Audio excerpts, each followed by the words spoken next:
Hey everybody, welcome back for another top 10 favorite films for each letter. This one for the letter Q. And as you can imagine, this was not an easy one to do, and actually I'm going to take a bit of a shortcut and say I could not come up with 10 films, at least 10 legitimate films, because I still want every film to at least have some sort of meaning for me. So this one hopefully will be pretty short. So first up is the Larry Cohen film Q, the Winged Serpent, and this is definitely my favorite of the ones I have on here. One that I saw as a kid, and even as a kid, I mean, I just fell in love with it. I remember seeing the VHS box at the store and just the cover, and I'm like, I want to see that. And there was something I think so endearing about the stop motion effects that are used in the film. And then as I got older, I really appreciated Larry Cohen's, humor and everything. And it's a film that I absolutely love. It's definitely one of my favorite Larry Cohen films. Next up is actually, I think, a very underrated film, and that is Sam Raimi's The Quick and the Dead. I think when it came out, it was pitched really hard as a sort of Sharon Stone vehicle. I really think it's actually a lot better than it was given credit for, and definitely one that I think if you saw it long ago or have never seen it, I really think you should give it a chance. It's his one Western, and it has a lot of Sam Raimi elements,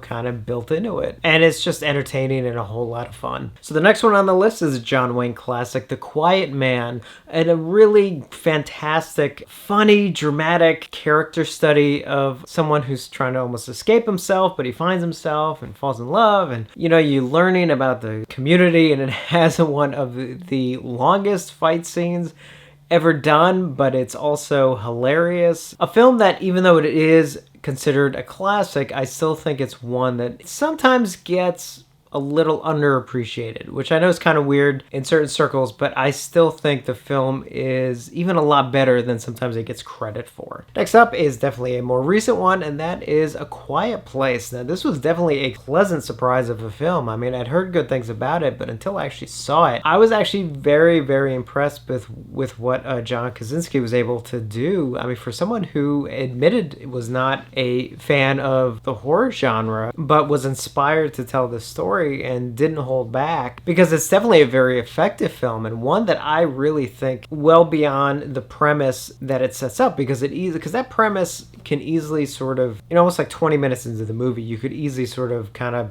get over the premise pretty quick, and then it's like, well, what else does the movie really have? Luckily, that's not the case here, at least for me. I think it works so well. And then finally is the movie Quick Change, the Bill Murray movie that he directed or co-directed.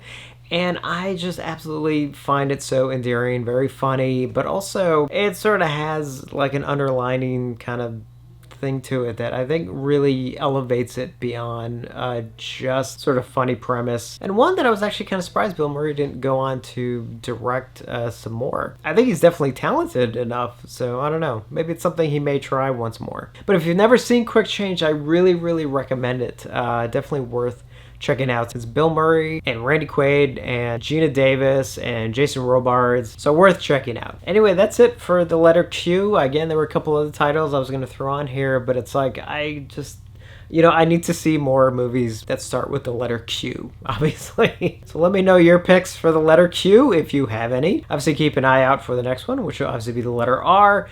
No lack of ones with the letter R. So as always, thank you for watching, and I will see you on the next one.